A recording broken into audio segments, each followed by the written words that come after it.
Nielsen is at the forefront of integrating the data behind sales and marketing effectiveness analytics, allowing the delivery of holistic insights to support better planning across functions. In this presentation from the 2016 Consumer Goods Technology Sales and Marketing Conference, Doug Bennett and Kostas Goulakaris explain the value that can be harnessed from this connected system and some of the science that makes it work. It is a tough environment out there, and all of your organizations are challenged with operating faster across channels, harnessing all kinds of data available to better understand your consumers, align your markets and your teams, and ultimately, we believe, get more for less. That's the challenge facing packaged goods today. We're seeing more openness and collaboration, not only within various silos of respective organization, but also across the agency partners, and then also various other supply chain partners.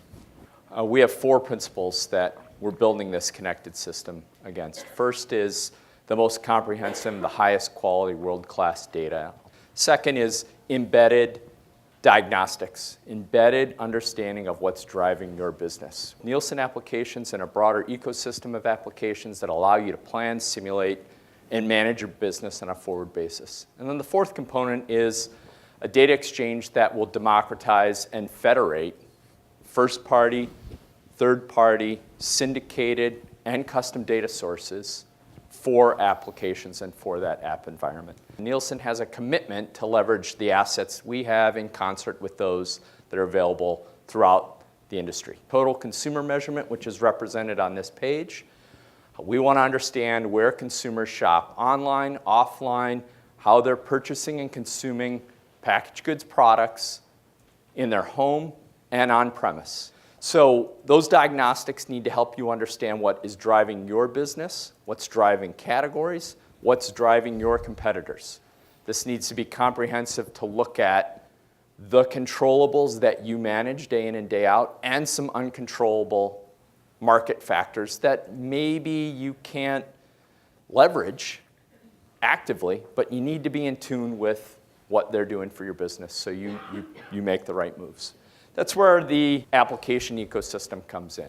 An interconnected set of apps that allow you to understand where local demand exists. What are the pockets of opportunity for consumers? Once you understand that at a very granular level, what job should your products do? How do you innovate on those product platforms so that you meet the unmet consumer need that exists? After you've defined that, you need to market efficiently and effectively. Talk to consumers to build awareness, likability, and ultimately through that path to purchase so they choose your product. And then finally, how do you execute at retail to utilize those assets and of your retail customers convert potential shoppers into buyers? You need to do that efficiently and effectively. We're really going to talk about how you can be connected between marketing effectiveness and sales execution effectiveness. In order to get bigger, you got to get smaller. And getting smaller defined as more granular level data. We have 90 million shopper loyalty card data that is identifiable, is persistent, is static, and deterministic that we could then match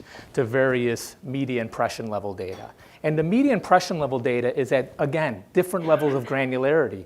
And we've been investing heavily in, again, getting granular in terms of our scope and coverage. When we start looking at media execution, we're making certain investments on the upfront side where we look at total audience planning. And Doug talked about where Nielsen is looking at total audience ratings from what device that individuals are consuming content, to more importantly, not only where they're consuming the content, so getting into the granular level ROI. ROI at an impression level, ROI at an individual level, ROI at a household level. So this is the process that Nielsen is investing in. And as Doug mentioned, acquisitions as well as strategic partnerships. The ultimate goal is getting the right audience at the right time, at the right platform. But underlying data is really driving that. And the key is all the underlying data all in a unified platform in order for you to make not only the planning decisions, but more importantly, the in-flight optimization decision. At Nielsen, we're getting our data house in order. in the spirit of full transparency, we had data laying in various different pockets of the organization. We are now platforming our various data. We at Nielsen believe that those two should be more interoperable themselves, and we're aligning our trade insights with our media insights to give you guys a better view of what's really happening in terms of consumer path to purchase. We are setting a tag on your owned and operated properties. We're setting a digital tag on your paid media. So we know at a precise ID level who was exposed and who was not exposed. And through onboarding, LiveRamp and Newstar, you're able to then match that to the 90 million shopper loyalty card data, do a household level regression model, and then you're able to get fractional contribution at an ROI, and then that is what's going to be used for your optimization decisions, and you're not going to wait 12 months in order to get this. In addition to understanding reach and frequency, understanding incrementality, you're able now to take a look at optimization decisions at a placement level by site. So we know not all the data is addressable. So what do? You have to rely on traditional marketing mix. Traditional marketing mix, when you combine it with the digital attribution and use a combination of integrating the digital portion of your marketing mix, you're really able now to do some distortion by brand, by macro channel. So this was a case study that we quantified for a very large CPG manufacturer. They're seeing tremendous increase in return on ad spend. But the key was the planning that they were done when they invoked the reach and frequency of identifying which consumers they want to go after, quantifying at the lowest common denominator, and then being able to really understand where the incremental sales were coming from when they start looking at the type of device. So this is about device level ROI. This is also about being able to tease out a cross-section of device and creative unit based on audio, video, or display format. So this was an example of really narrow casting on a specific device level strategy and a specific creative format strategy. Now, what's nice about all this data from a creative standpoint, the permutations and the experimental test design that your creative agency is going to be able to do, it's going to be testing on steroids. And if you have that platform in place, you'll really be able to get closer to more direct response creativity in terms of test and control. It's the intersection of managing assortment strategically and tactically, along with supply chain constraints that exist in the stores that you're distributing and selling through. We've integrated those into one interoperable equation, one algorithm that balances consumer response to variety using incrementality, along with what the constraints are on the supply chain side. So specifically, we're allowing you to balance what are the stock levels required during demand periods based on what is available to that consumer. And so you can maximize dollar sales while also minimizing out of stocks or overstocks for items across an entire set. Traditionally, this has been done by multiple stakeholders in an organization with separate processes that need to come together to be executed, and inherently there was waste and there was conflict. So by bringing these together, we're reducing the non-working costs of those processes alone. So we start by harnessing individual offers that are presented to consumers.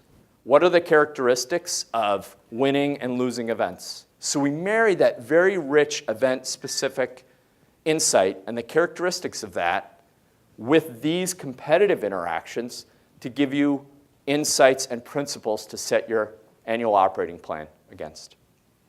Very, very comprehensive, all the way down to individual offers, or you can look at it in an aggregated fashion at an event class level.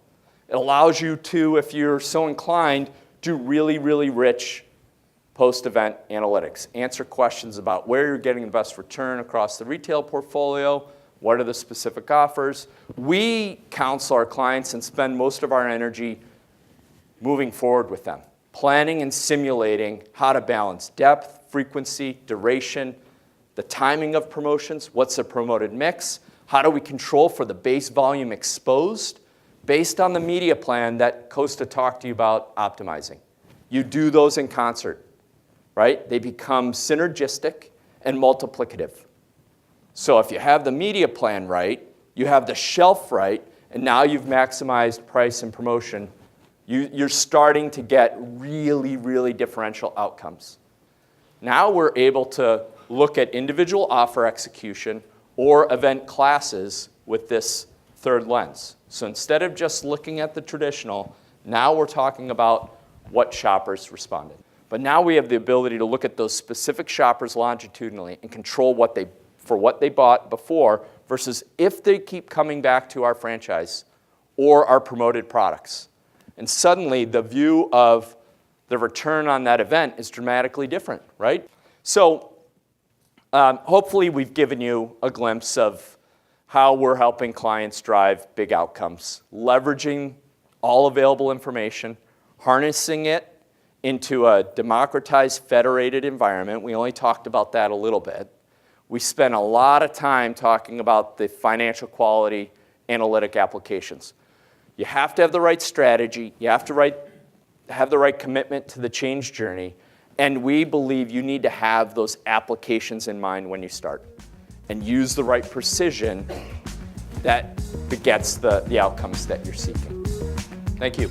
All right, thank you, guys.